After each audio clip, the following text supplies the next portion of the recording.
one of the things we're doing in this process is teaching our kids to discern the issues and to discern Mhm. their own heart.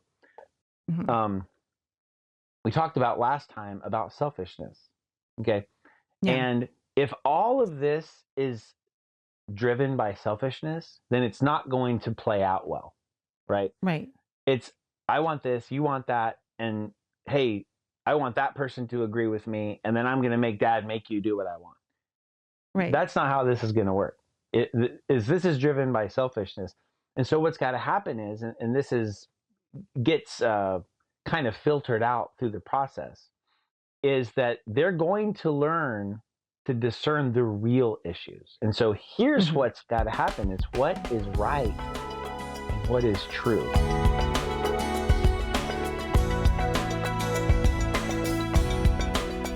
At the end of yesterday, we kind of left on that cliffhanger of tattling, which I know is a huge deal in many families. And it seems that you always have one, like if you're just dealing with two kids, you have one who really wants to be the tattler, Yeah. and then one who's like, they're like, whatever, I don't care. Um, how do you deal with tattling? And we kind of related that to the topic of manipulation as well. Right. And I think you made a great point. As we talk about when is it okay to tell or when is it not okay to tattle and all of this. Um, the reality is that people are mean and you're going to run into mean people. And so a lot of times when someone says, well, they're being mean, well, we want to teach the other kid to not be mean, but we also want to tell the other kid, you're going to have to deal with it. Like there's Right. mean people in the world. So Yeah. get over it. Don't be so reactive and sensitive and hurt about every little thing, Right. But that doesn't mean we ever let the mean guy off the hook because we're training them Sure. too. But you're right. We're helping them learn how to deal with people. And so it's an Yeah. excellent opportunity. Tattling is probably one of the most irritating things about being a parent because it just seems constant sometimes, especially Right. when you have a bunch of kids. It's like there were so many multiple possible ways of having fights. Then there's that many more tattling. It's just and so and it's sometimes and the other thing that's so irritating about it is it's just so silly. Like, well, he took my Yeah. spot. He won't share this. She won't tell me where the brush is. He's touching me with his foot. And you're like, oh my, this is Right. so Right. ridiculous.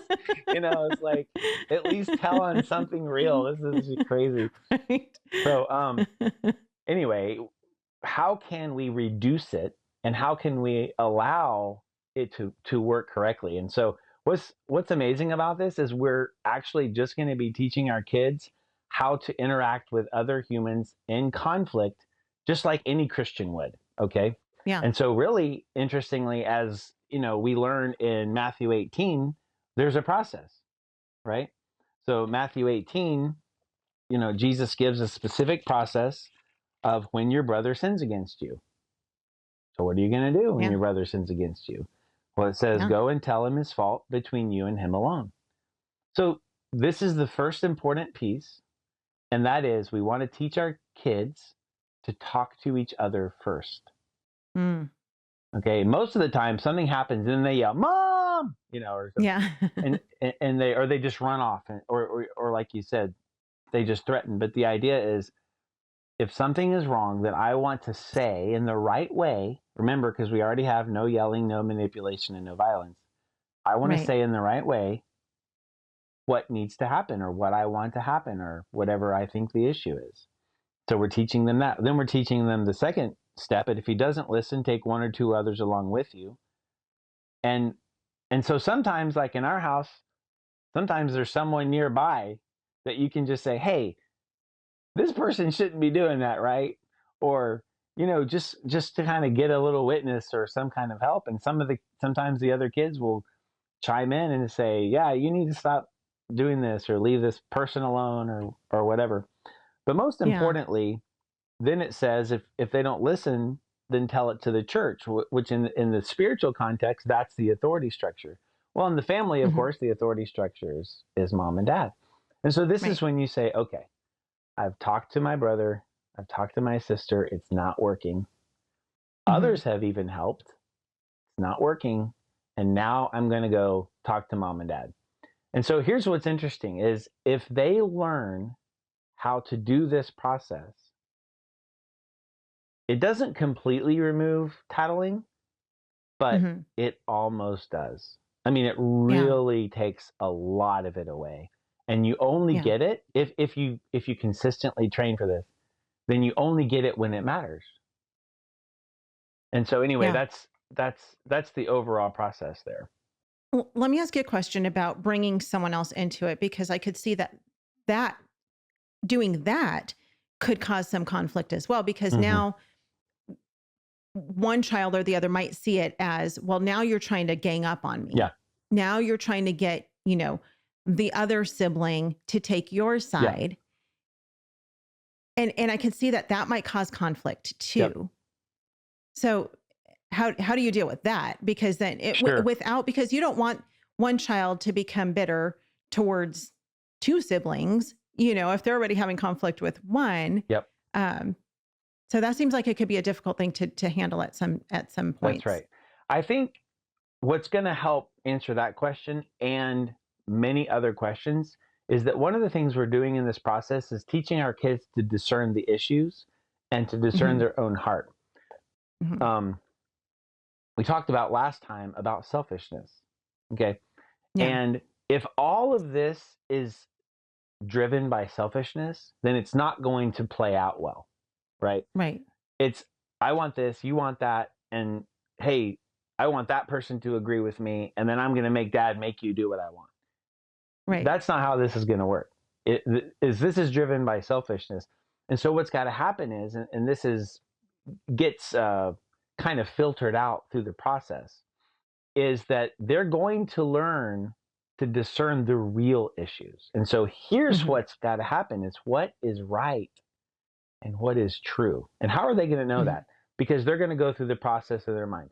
Let me give you an example of what happens when one of my kids comes into my office or comes into wherever I am and is like, I'm Caleb did this and this. Then my first question is always this: did you talk to them nicely? That's the first question. If they say no, then you say bye. Like, we're not having any conversation. You go deal with it. Yeah. If you do that consistently, they'll stop coming until they've done it, because they know they're never going to get an audience. Yeah. Yeah. And so you dismiss them if they haven't dealt with it. So then if they come and say, okay, I talked to them nicely. Okay, what's the issue? And then they tell you the issue, and it's dumb. Yeah. They're like, well, she was humming. Bye. It's like, so in other words, they start to learn, what is dad or mom going to say is a real issue? Because if I'm just being irritable and I'm just being selfish, and there's a way I can solve this by going into another room or not being selfish and demanding, or realizing I'm grumpy and irritable and I just need to go get myself straight. That they realize that's what I'm going to hear. I know it, Yeah. And they're not going to come tattle. They're not going to come tell when they know what you're going to say on non-essential issues. That's ridiculous, Yeah. And the other kids realize it too. And so one kid might say to another, hey, this person needs to stop that. And everyone begins to realize what's legitimate. And they might say, well, you're grumpy and you need to go to your room. They'll just realize, everyone begins to realize what the real issues are. And it's not about self. It's not selfish. It's what is true and what is right. And those are the things that we're supposed to be listening to each other about. And what's great is that's what it means to be a Christian in community. We're all supposed to listen to each other. Homeschool Insights is sponsored by CTC Math. If you're looking for a great online math program, visit ctcmath.com and try it for free. For more great homeschool inspiration and resources, listen to the Schoolhouse Rocked podcast every Monday, Wednesday, and Thursday.